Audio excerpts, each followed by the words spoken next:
ત્યારે મુશળધાર વરસાદથી કચ્છનું માંડવી જળબંબાકાર થયું છે। કચ્છના માંડવીમાં અતિશય વરસાદ ખાબક્યો, જ્યાં પૂર જેવી સ્થિતિનું નિર્માણ થયું છે। નીચાણવાળા વિસ્તારમાંથી લોકોનું રેસ્ક્યુ પણ કરવામાં આવી રહ્યું છે, જેના માટે આર્મી ખડે પગે છે। આર્મીની ટીમ માંડવી પહોંચી છે। આ દ્રશ્યો એક્સક્લુઝિવ એબીપી અસ્મિતા આપના સુધી પહોંચાડી રહ્યું છે। આપ દ્રશ્યો જુઓ, જે લોકો ફસાયેલા છે માંડવીમાં, એ તમામને બહાર કાઢવા માટેની તજવીજ હાલ હાથ ધરવામાં આવી રહી છે। आपने एक्सक्लूसिव दृश्यों बतावी रही है। માંડવી શહેરની અંદર લગાતાર 2 દિવસથી વરસાદ વરસી રહ્યો છે, જેના કારણે આ પરિસ્થિતિ ઊભી થઈ છે। હું આપને દ્રશ્યો બતાવવા જઈ રહી છું માંડવીના સ્વામિનારાયણ મંદિર રોડના। આ એ રોડ છે કે જે રોડ ઉપર અનેક સોસાયટીઓ આવેલી છે, પરંતુ હાલ આ તમામ વિસ્તારમાં પાણી ફરી રહ્યા છે। દ્રશ્યોમાં પણ જોઈ શકો, લોકો ટ્રેક્ટર દ્વારા પોતાના ઘરમાંથી બહાર નીકળી રહ્યા છે, કારણ કે અહીંયા અન્ય કોઈ વાહન ચાલી શકે તેવી પરિસ્થિતિ નથી। કેટલાક મુસાફરો પણ અહીંયા અટવાયા છે, કારણ કે દૂર દૂરથી અહીંયા મુસાફરો આવતા હોય છે, પરંતુ તેઓ પણ અટવાયેલા જોવા મળે છે। સામે ટુરિસ્ટ ગાડી આવેલી છે, આપ જોઈ શકો, તે પણ ક્યાંક ને ક્યાંક હાલ અહીંયાથી બહાર નીકળી રહ્યા છે। જે પરિસ્થિતિ અહીંયા સર્જાઈ છે તેના આ દ્રશ્યો છે કે જે રીતે ભારે વરસાદ થયો ને ત્યારબાદ ક્યાંક ને ક્યાંક આ વિસ્તારની અંદર પૂર જેવી પરિસ્થિતિ થઈ છે। મારી સાથે સ્થાનિકો છે, તેમનાથી વાત કરી। કાકા, શું પરિસ્થિતિ છે અહીંયા? પુષ્કળ પાણી એકદમ જે આ બાબાવાળી આખો ભરેલો છે। પાણી અંદર બહાર એકદમ અંદર ગુડે સુધી પાણી છે, અંદર જઈ શકાતો નથી। આ બાજુ પણ પાણી, ઘણા બધા પાણી છે। કેટલી સોસાયટીઓમાં પાણી હશે?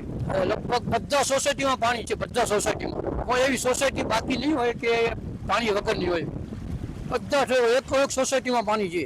ત્યારે અહીંયા પાણી આવ્યું હતું ખરું? હે, હા, પાણી આવે છે। હા, આટલું પાણી જોયું હતું? આટલું જ પાણી, ગુડે પાણી હતું, ગુડે। કાકા, શું કહેશું, શું પરિસ્થિતિ છે? બહુ ખરાબ પરિસ્થિતિ। હું તો કાલે પરમ દાડે રાતના 10 વાગે નોકરી પર આવ્યો છું, પછી અહીંયા નથી લાઇટ બાઇટ, કાંઈ નથી ક્યાંય ખાવાનું મળતું, બધું બંધ છે। પાણી છે ને, અહીંયા આઈસીઆઈસી બેંકનો સામે દરવાજો દેખાય છે ને, ત્યાં ટકરાતો હતો, પછી નીકળી શક્યા તેવું હતું નહીં। એટલે 3 દિવસથી હું અહીંયા છું, નથી ખાવાનું, નથી પીવાનું, નથી મળી ચાય, એમ છું। હવે સવારના નીકળે છું, કદાચ કે ચાય મળી જાય તો ચાય પી આવું, બાકી પરિસ્થિતિ બહુ ખરાબ છે। કેટલી સોસાયટીઓમાં પાણી હશે? લગભગ આ આખી સોસાયટી છે આ બાજુ, અને આના કરતા આ સાઈડમાં છે ને બહુ તકલીફ છે, કારણ કે પાણીનો વેણ છે ને નીચે જાય છે, એટલે જાનવરો બધા એટલા પસાર। આ બિચારા માણસો હોય, સારા માણસો થાય, કાઢે એમાંથી નકા કેટલા જાનવરો મરી જાય। બહુ તો આ પરિસ્થિતિ ઊભી થઈ છે। હું દ્રશ્યોમાં આપને બતાવવા જઈ રહી છું કે જ્યાં સુધી દૂર તમારી નજર પહોંચે ત્યાં સુધી પાણી જોવા મળે છે। જે રીતે અહીંયા મોટી સંખ્યાની અંદર લોકો પણ ક્યાંક ને ક્યાંક પોતાના ઘરમાંથી બહાર નીકળ્યા છે। જોઈ શકો, ક્યાં સવારનો સમય છે, દૂધ લેવા પણ લોકો જઈ રહ્યા છે, પરંતુ જે રીતે અહીંયા લોકોની મદદ માટે તંત્ર પણ એલર્ટ છે, પરંતુ જે પરિસ્થિતિ ઊભી થઈ છે તેના આ દ્રશ્યો સામે આર્મીના જવાનો પણ આવી રહ્યા છે। જે જોઈ શકો કઈ રીતે હાલમાં અહીંયા જે પણ લોકો ફસાયા છે તેને રેસ્ક્યુ કરવા માટે આર્મીની જે ટીમ છે તે પણ અહીંયા નીકળી રહી છે। આ તેના દ્રશ્યો છે। જોઈશો કઈ રીતે મોટી સંખ્યાની અંદર આ તમામ લોકોને બહાર નીકાળવામાં આવી છે। એક પછી એક જે ગાડીઓ છે તે અહીંયાથી પસાર થઈ રહી છે। આ જ પરિસ્થિતિ ઊભી થઈ છે, કારણ કે જે રીતે લગાતાર વરસાદ વરસ્યો છે ને ત્યારબાદ આ પરિસ્થિતિ ઊભી થઈ છે, કારણ કે અહીંયા મેડિકલ ટીમ સહિત તમામ લોકો અહીંયા આવી રહ્યા છે। અહીંયા આર્મી જવાનોથી આપણે વાત કરવાની કોશિશ કરીશું।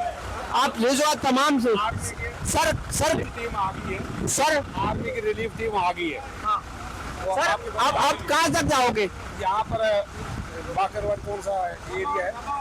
आंबावाड़ी, बाबावाड़ी। तो આ રિલીફ ટીમ છે જે આંબાવાડી વિસ્તારની અંદર જશે। આપ દ્રશ્યોમાં પણ જોઈ શકો છો, આ તમામ જે આર્મીની જે ગાડીઓ છે તે ધીમે ધીમે આગળ વધી રહી છે। એક પછી એક જવાનો જે અંદર ફસાયા છે તેમને રેસ્ક્યુ કરવા માટે આગળ વધી રહ્યા છે।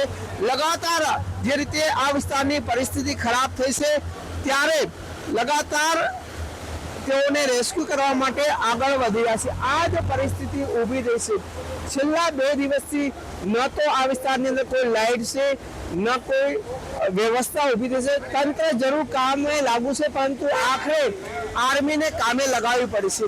આ આર્મીની તમામ ટીમો છે, એક પછી એક આ ટીમ જઈ રહી છે। જોઈ શકો છો આર્મીના જવાનોની આ તમામ વાહનો આ જઈ રહ્યા છે, એક પછી એક આર્મીના જવાનોના વાહનો પસાર થઈ રહ્યા છે, કારણ કે જે પરિસ્થિતિ અંદર ઊભી થઈ છે આ તેના દ્રશ્યો છે। એબીપી અસ્મિતા આપને એક્સક્લુઝિવ દ્રશ્યો બતાવવા જઈ રહી છે કે કઈ રીતે આર્મીના જવાનો પસાર થઈ રહ્યા છે, જે રીતે લગાતાર પાણી આવ્યું છે અને જેના કારણે માંડવી વિસ્તારની અંદર પૂર જેવી પરિસ્થિતિ ઊભી થઈ છે। હારૂન નાગોરી, એબીપી અસ્મિતા, માંડવી।